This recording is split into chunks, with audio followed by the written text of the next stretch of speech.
What if your greatest pain was the thing that God wanted to use to go help other people? I know you might be thinking right now, I don't care. I don't even care about myself. We've been there before, but just know that God uses the broken pieces to go and serve other people. But you have to believe that. And on the other side of kind of where you are right now, know that when you do that, there is victory in that and there is redemption in that. Welcome to Finding Hope in a Suffering Society. I'm Rob. I'm Josh. And we're here to help you find the beauty in the darkness. Come here for your weekly encouragement. We're posting content on Fridays and Tuesdays. We'd love to have you here with us. So let's Josh and Rob this topic again. Before we get started, I want to quote a verse from Revelation. We will overcome by the blood of the Lamb and the word of our testimony. Your story is your testimony. Say, Josh, what is that supposed to mean? Yeah, your word is your story is your testimony. You need to get out and share it if you're feeling down and broken. See, Josh, go ahead. Here's the thing I have a problem with. Josh and Rob, what's the problem? The problem is you constantly bring verses into this. And my issue that I've always had is I don't understand half the crap he says in there. Like, I can read that and go, okay, but what does he mean? What does he want from us? What does he want from us? To me, that's pretty simple. We will overcome by the blood of the Lamb, which is Jesus, and the word of our testimony, which to me is our story. Okay. You tell your broken story, you get that out into the light. First of all, God covers you, and you are able to connect with other people going through the same stuff. Okay, I get it. See, and that's my problem with the Bible. It's not that I have an issue with reading the Bible, I have an issue understanding it. Trying to break it down and understand what he's saying by half the stuff because it's all old school words and the way they jumble them together. Half the time I'm like, huh? King James Version's tougher to read than the NIV. You know, the NIV version's a little bit easier to read, but you know. Fair enough, yeah. but you get where I'm coming from, right? Mm-hmm. I mean, for a lot of people, there's probably a lot of people out there like me that are like, I would read it, but I don't really understand what it's saying, so why am I going to waste the time reading it? Yeah. You know, that's a real thing. And I really feel like, you know, when I go and read it, again, I get in the group of the guys, group of guys. Okay. We kind of share kind of what we are learning or feeling about the verse that we're reading. Sometimes, candidly, there's 10 of us and we have no idea. Right, right. And so that's what I'm saying. So how can my broken story help other people? And how am I supposed to know that I'm supposed to tell my broken story? Because that doesn't tell me. Well, let's back up then. Have you ever told your broken story? Oh, absolutely. And has it helped other people? That's a great question. I don't know. Has it? I've been there. I've been there when you told your broken story, and I've heard kind of how they've reacted to it. So okay. Yes, it has. There you go. You know, on my end, it's like, I don't know. I'm just telling. It's my life. Did it help somebody? I hope. And here's the thing: the people in the world who are most recognized are the people who are overcomers. And you, my friend, are an overcomer. As are you. I'm an overcomer. You are an overcomer too. We want you to be overcomers. You are. You have it in you. You do have it in you. Just know that you have it in you. That's the thing. Know that you have it in you. You may not have overcome right now, but know that it's there. You have the strength to do it. God's standing right next to you, helping you. And there are stories in the Bible about, I'll say, characters, real people who have overcome. I mean, Joseph was handed into slavery by his brothers and became the king of the nation of Egypt and saved the nation of Egypt because of a major drought that came. Paul, the story about Paul, he was going in the New Testament, he was going around killing Christians.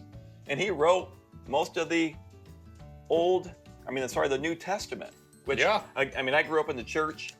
I thought Paul was one of the original 12 disciples. Candidly, he was not. He was separate from the 12, but this guy was walking down the road to Damascus. Jesus met him and said, "Hey, why are you persecuting me?" And he went and he flipped.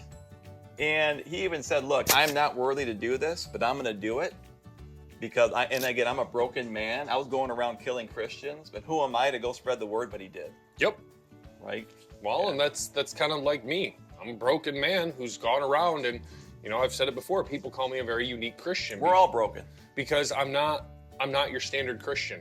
Mm-hmm. I'm not. I'm covered in tattoos. I cuss like a sailor. But at the end of the day, one of the most important things in my life is God.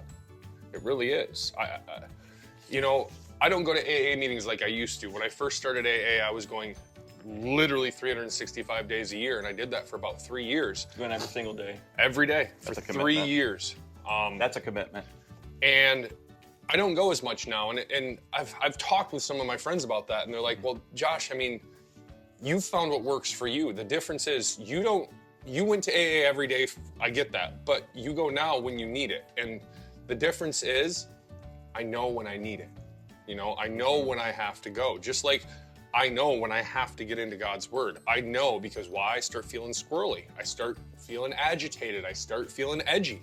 And in doing that, it's pushed me to go out more. It's pushed me to not stay inside my shell and not literally sit there in my own thoughts by myself. And you also, when you're there, what are you doing with your story? Are you sharing it? No, with other you're people? not. And most of the time you're beating yourself up for your story because you're revisiting it and you're going, why did I do that? Or why did I do this? Or why did I, it's done and gone. I was talking about when you were at AA, are you sharing your story with other people?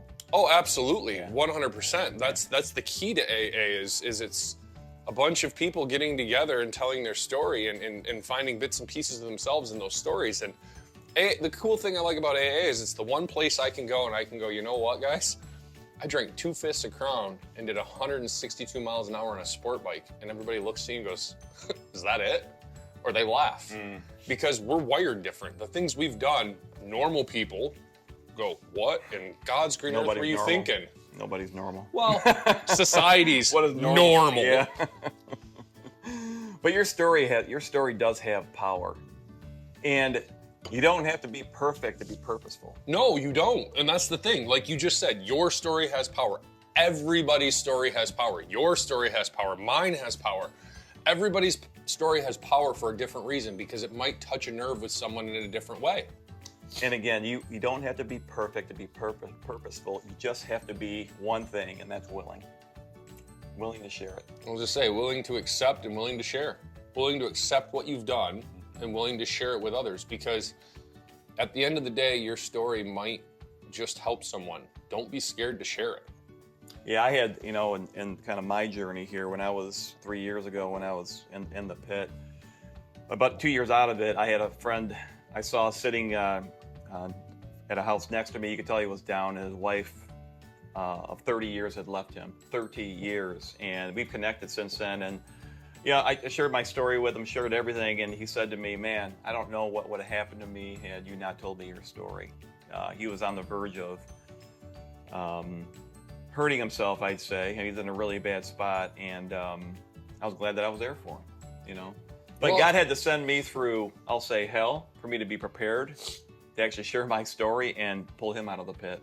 Well, and it's like I just said a couple days ago to you, last Saturday I went to work. We aren't working Saturdays right now. I randomly went to work. Next thing you know, I'm standing next to a random guy crying in a hole. We're both crying and laughing together. Why? Because we connected. I just started talking to this guy. I started sharing my story, and we just ended up having a moment there on a construction site, Marco, by the way, I love you, brother. That was awesome. Absolutely amazing. Keep it up.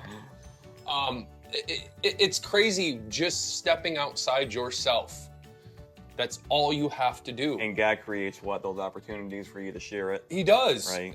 I mean, literally at a construction site, random guy digging a hole, and we end up having an hour-long conversation where we're standing next to a hole crying and laughing together. Like, what are the odds of that happening, Couldn't have said it when I woke up that morning, hey, I'm gonna go have a meaningful conversation with a random guy and we're gonna cry on a job site. And when you so clearly when you reflect on part of your story, I'm just gonna say it still hurts.